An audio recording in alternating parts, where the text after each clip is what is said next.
Hello class, welcome to commerce study YouTube channel with Amit. आज हम study करेंगे theory of demand, microeconomics के chapter theory of demand यानी कि मांग के सिद्धांत के इम्पोर्टेंट क्वेश्चनों पर स्टडी करेंगे।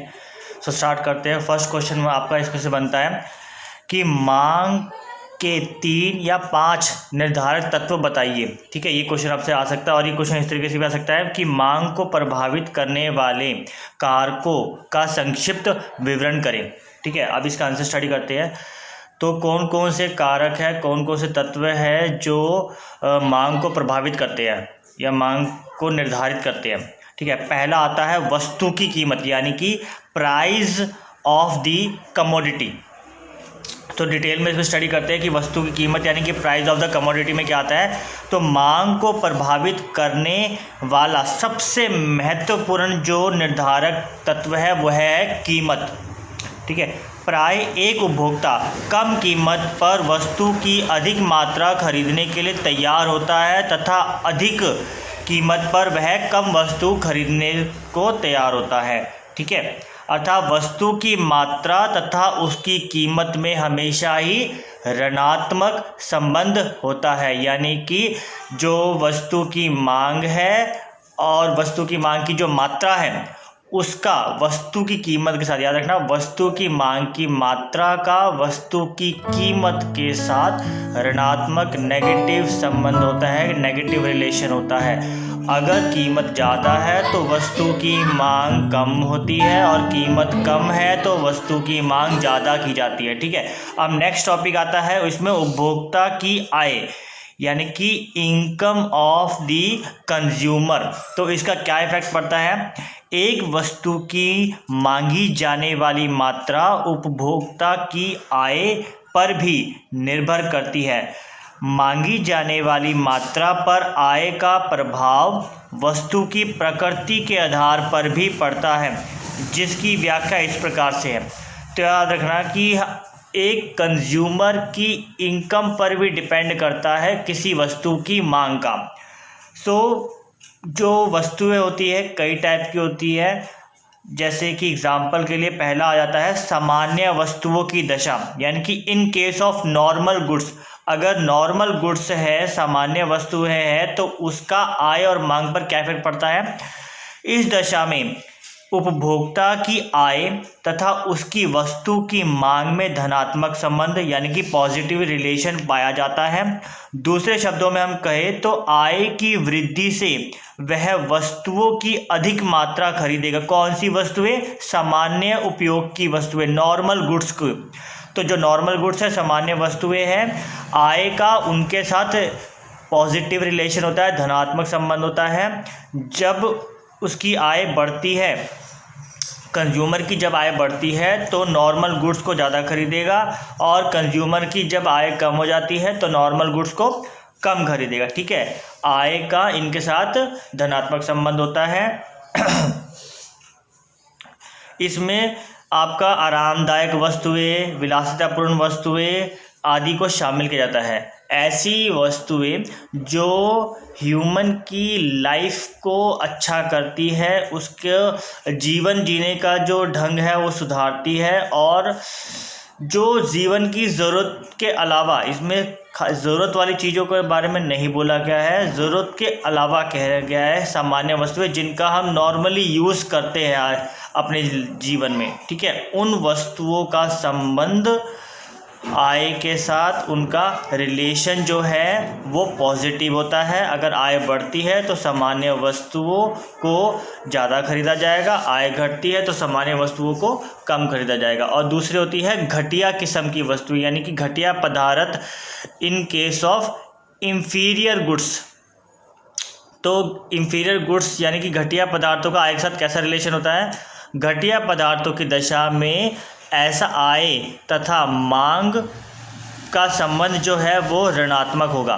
याद रखना, इंफीरियर गुड्स यानी कि घटिया पदार्थों की कंडीशन में आय का वस्तुओं की मांग के साथ ऋणात्मक संबंध यानी कि नेगेटिव रिलेशन पाया जाता है। इसका अर्थ ये हुआ कि अगर आय बढ़ेगी तो जो कंज्यूमर है, उपभोक्ता, इस वस्तु को कम खरीदेगा और आय घटेगी तो इन वस्तुओं को ज़्यादा खरीदेगा। ठीक है, जो घटिया पदार्थ इंफीरियर गुड्स होते हैं उनका आय के साथ नेगेटिव रिलेशन होता है। अगर आय बढ़ेगी तो उन्हें कम खरीदेगा, आय घटेगी तो उन्हें ज़्यादा खरीदेगा। ठीक है, अब तीसरा संबंधित वस्तुओं की कीमतें।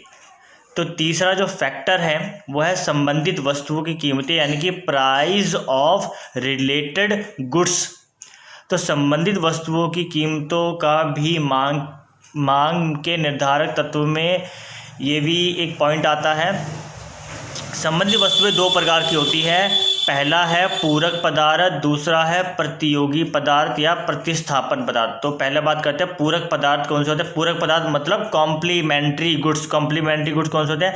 वह पदार्थ जिन्हें एक आवश्यकता को पूरा करने के लिए इकट्ठा प्रयोग में लाया जाता है, पूरक पदार्थ कहलाते हैं। जैसे कार तथा पेट्रोल, फोटो कैमरा तथा फोटो रील आदि। इनमें जब एक वस्तु की कीमत कम होने से इसकी मांग बढ़ती है तो इससे संबंधित वस्तु की मांग भी बढ़ जाती है। याद रखना कि जब एक वस्तु की कीमत कम होती है तो उसकी मांग बढ़ती है तो उससे संबंधित वस्तु की मांग भी बढ़ जाएगी। जो उस वस्तु से रिलेटेड वस्तु है उसकी मांग भी बढ़ जाएगी। जब कारों की मांग बढ़ेगी तो कॉमन सी बात है पेट्रोल की मांग भी बढ़ जाएगी। ठीक है, नेक्स्ट जो आपकी संबंधित वस्तुओं में आ जाते हैं, यानी कि रिलेटेड गुड्स में जो नेक्स्ट आता है सब्स्टिट्यूट गुड्स, यानी कि प्रतिस्थापन वस्तुएं। तो वह पदार्थ जिन्हें एक दूसरे के स्थान पर यूज़ किया जा सकता है, प्रयोग किया जा सकता है, प्रतिस्थापन वस्तुएं कहलाते हैं। जैसे पेप्सी तथा कोका कोला, चाय तथा कॉफ़ी आदि। इनमें एक पदार्थ की कीमत में परिवर्तन से दूसरे वस्तु की मांग में धनात्मक परिवर्तन होगा। जैसे यदि चाय की कीमत बढ़ जाएगी तो उसकी मांग कम हो जाएगी तथा कॉफ़ी की मांग बढ़ जाएगी। ठीक है, ये था सब्स्टिट्यूट गुड्स। अभी हमने पढ़ा थर्ड फैक्टर के बारे में जो था संबंधित वस्तुएं की कीमतें। अब हम फोर्थ फैक्टर के बारे में स्टडी कर रहे हैं जो निर्धारक तत्व में आता है। वो है फोर्थ फैक्टर स्वाद तथा पसंद, यानी कि टेस्ट एंड प्रेफरेंस। तो स्वाद तथा पसंद में यानी टेस्ट एंड प्रेफरेंस में क्या आता है? उपभोक्ता के स्वाद तथा पसंद में अनुकूल परिवर्तन वस्तु की अधिक मांग के पक्ष में होते हैं, जबकि यह परिवर्तन उपभोक्ता के प्रतिकूल हो तो इससे वस्तु की मांग कम हो जाती है। उपभोक्ता के स्वाद तथा पसंद वस्तु के विज्ञापन से भी प्रभावित होता है। याद रखना कि जो उपभोक्ता का स्वाद है और उसका जो पसंद के अनुकूल परिवर्तित वस्तु की अधिक मांग के पक्ष में होते हैं। अगर कोई भी ऐसी चीज़ जो उपभोक्ता जिसे पसंद करता है या जिसमें उसको अच्छा टेस्ट लगता है, तो टेस्ट वाली चीज़ों का जो रिलेशन होता है उसमें क्या होता है, उन वस्तुओं की मांग हमेशा उपभोक्ता ज़्यादा ही करता है।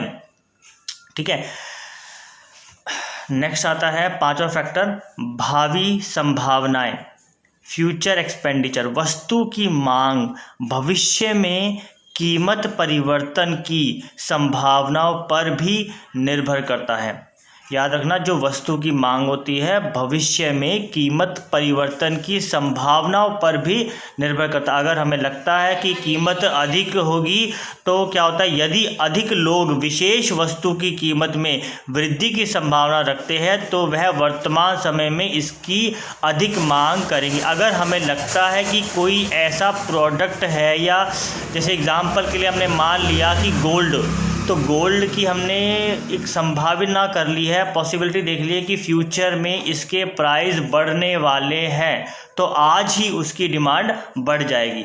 फ्यूचर की संभावनाओं के आधार पर वर्तमान में मांग निर्धारित होती है। फ्यूचर में अगर प्राइस बढ़ने वाले हैं तो वर्तमान में इनकी मांग बढ़ जाएगी, और फ्यूचर में अगर यानी भविष्य में अगर कीमत घटने वाली है तो वर्तमान में इसकी मांग घट जाएगी। ठीक है, नेक्स्ट आता है छठा फैक्टर जो है जनसंख्या यानी कि पॉपुलेशन। वस्तु की मांग में परिवर्तन जनसंख्या के आकार तथा संगठन के परिवर्तन से भी होता है। जनसंख्या की वृद्धि से मांग में वृद्धि होती है। यदि जनसंख्या की वृद्धि से बच्चों की अनुपात बढ़ता है तो खिलौनों तथा 3 पहियों की जो साइकिल है या बच्चों के खाने पीने की वस्तुओं की मांग बढ़ जाती है। तो जनसंख्या के बढ़ने से मांग भी बढ़ती है। एग्जाम्पल के लिए, अगर जनसंख्या के बढ़ने में अगर छोटे बच्चों का जो रेशियो है यानी अनुपात है वो बढ़ता है तो छोटे बच्चों की जो आइटम्स है वो भी, उनकी मांग जो है वो भी बढ़ जाएगी। जैसे छोटे बच्चों के खाने पीने की आइटम्स, 3 पहियों वाली साइकिल, खिलौने आदि। ठीक है, तो ये थे मांग को निर्धारित करने वाले तत्व। ठीक है, अब हम नेक्स्ट क्वेश्चन पर स्टडी करते हैं। नेक्स्ट क्वेश्चन हमारा आता है कि मांग में परिवर्तन तथा मांगी जाने वाली मात्रा में परिवर्तन को स्पष्ट करें। यानी याद रखना क्वेश्चन क्या आता है, मांग में परिवर्तन तथा मांगी जाने वाली मात्रा में परिवर्तन। तो इसका आंसर होता है कि एक वस्तु की अपनी कीमत में परिवर्तन होने से मांग में होने वाला परिवर्तन मांगी जाने वाली मात्रा में परिवर्तन को प्रकट करता है। यहाँ क्या बताया, एक वस्तु की अपनी कीमत में परिवर्तन होने से मांग में होने वाला परिवर्तन मांगी जाने वाली मात्रा में परिवर्तन को प्रकट करता है।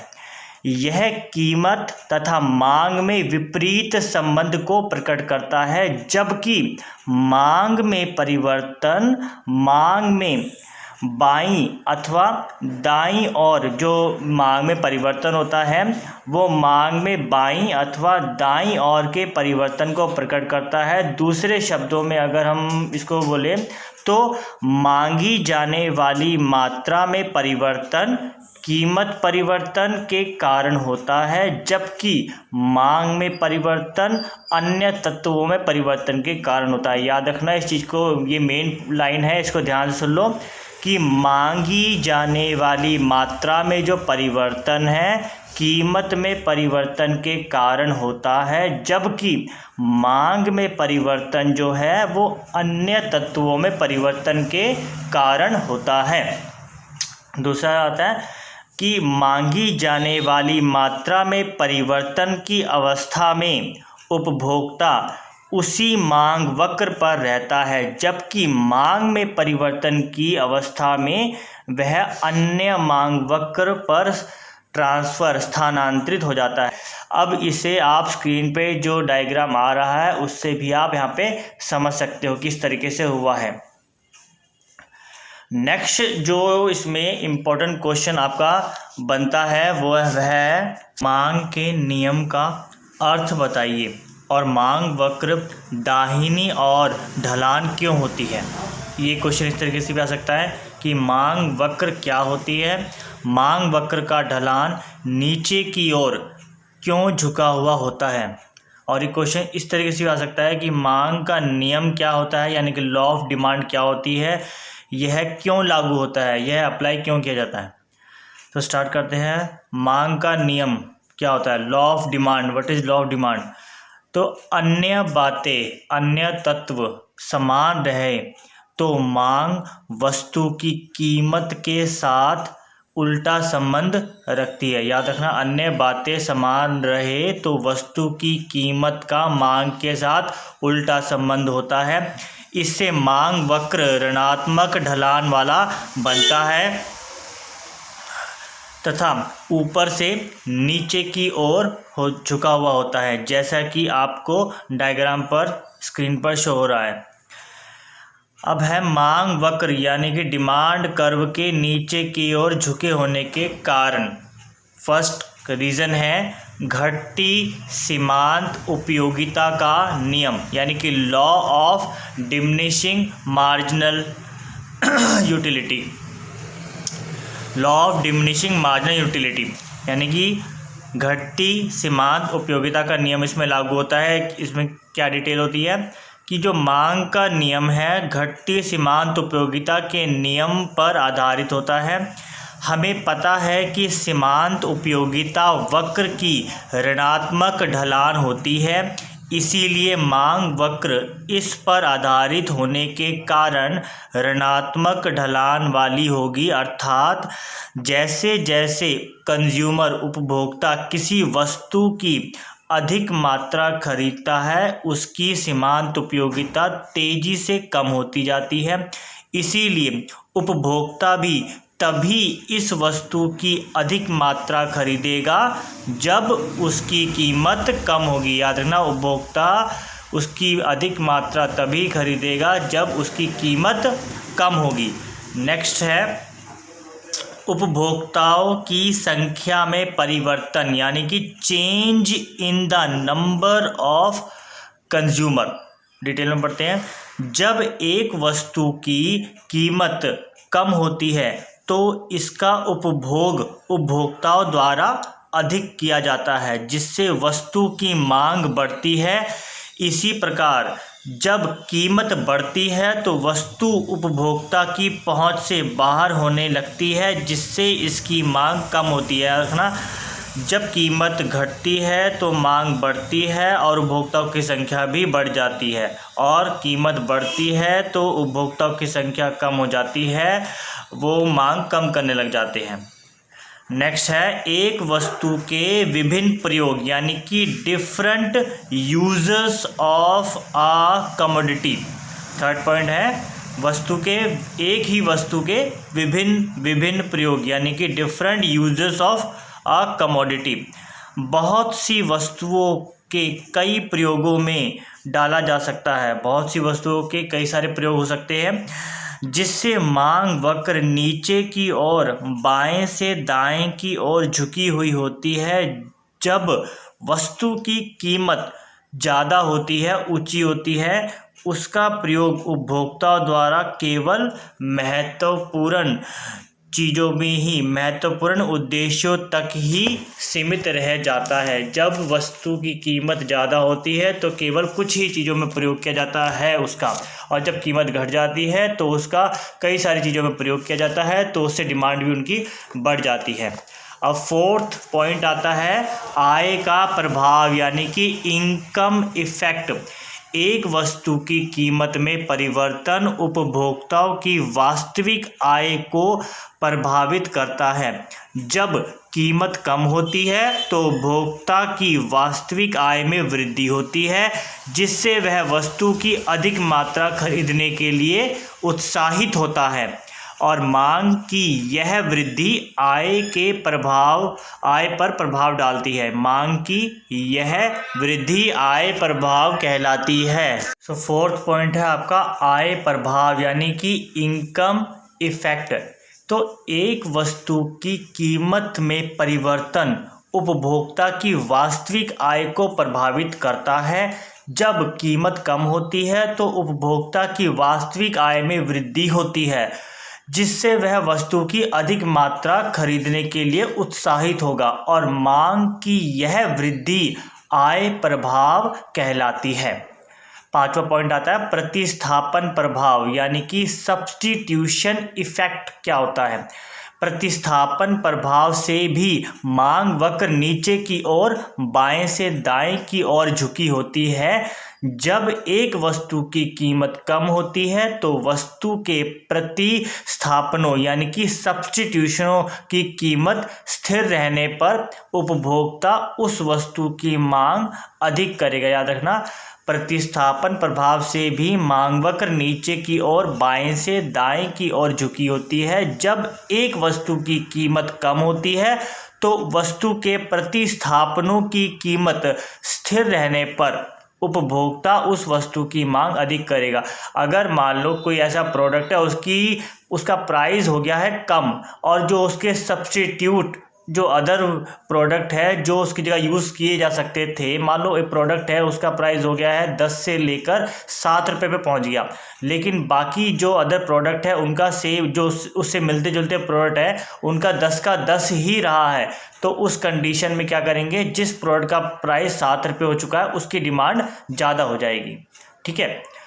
सो ये था मांग वक्र के ढलान जो नीचे की ओर होता है, उसके कारण अब यहाँ पे हम नेक्स्ट क्वेश्चन जो स्टडी करेंगे उसका नाम है लॉ ऑफ डिमांड, मांग के नियम की को टेबल और ग्राफ की सहायता से उसको एक्सप्लेन करना। ये क्वेश्चन आता है कि मांग के नियम की तालिका यानी टेबल व रेखा चित्र की सहायता से एक्सप्लेन कर रहे हैं।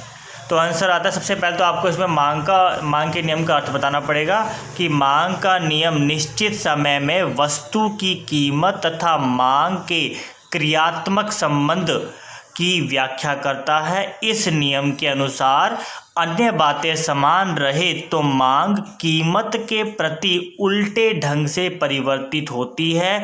दूसरे शब्दों में अगर कहा जाए तो कीमत के बढ़ने से वस्तु मांग कम होती है तथा कीमत के कम होने से मांग का विस्तार होता है। याद रखना कि मांग जो वस्तु की मांग है, वस्तु की कीमत के बढ़ने से वस्तु की मांग कम होती है तथा कीमत के कम होने से वस्तु की मांग का विस्तार होता है। ठीक है। अब उदाहरण के तौर पे एग्जांपल के लिए कह सकते हैं कि यदि x वस्तु की कीमत 50 रुपये से कम होकर 30 रुपये प्रति किलो रह जाती है तो हम कह सकते हैं कि इस वस्तु की मांग बढ़ेगी, पर कितनी बढ़ेगी यह नहीं कहा जा सकता। यह बताना भी उचित होगा कि कीमत परिवर्तन से मांग में उसी अनुपात में परिवर्तन नहीं होता है। याद रखना कि कीमत में परिवर्तन से मांग में उसी अनुपात में परिवर्तन नहीं होता। ऐसा नहीं है कि कीमत कम जितनी होगी उतना ही मांग में परिवर्तन होगा। मांग और कीमत में अलग अलग अनुपात में परिवर्तन होता है। मांग के नियम को टेबल और ग्राफ के ज़रिए एक्सप्लेनेशन आप स्क्रीन पर देख सकते हो। टेबल और इसका ग्राफ किस तरीके से बनाया गया है। फर्स्ट ऑफ ऑल आप देखते हो कि एक साइड में सेब की कीमत है, दूसरी साइड में सेब की मांग लिखी पड़ी है। जब सेब की कीमत 50 है तो उसकी मांग 1 किलो है, जब 40 हुई तो फिर 2 किलो होगी, 30 हुई तो 3 किलो, ऐसे करके बढ़ती गई। और जब कीमत 10 रुपये हो गई तो इसकी मांग 5 किलो हो गई। जब कीमत 10 रुपये हो गई पर किलो के बराबर, उस हिसाब से उसकी मांग 5 किलो हो चुकी है। थ्योरी ऑफ डिमांड के इम्पोर्टेंट क्वेश्चन जो एग्ज़ाम में आते हैं और आ भी सकते हैं, और ये इसके सारे इंपॉर्टेंट क्वेश्चन आपको कवर करा दिए। अब मिलेंगे नेक्स्ट वीडियो में और नेक्स्ट चैप्टर में जिसका नाम है इलास्टिसिटी ऑफ डिमांड, मांग की लोच। मिलते हैं नेक्स्ट वीडियो में।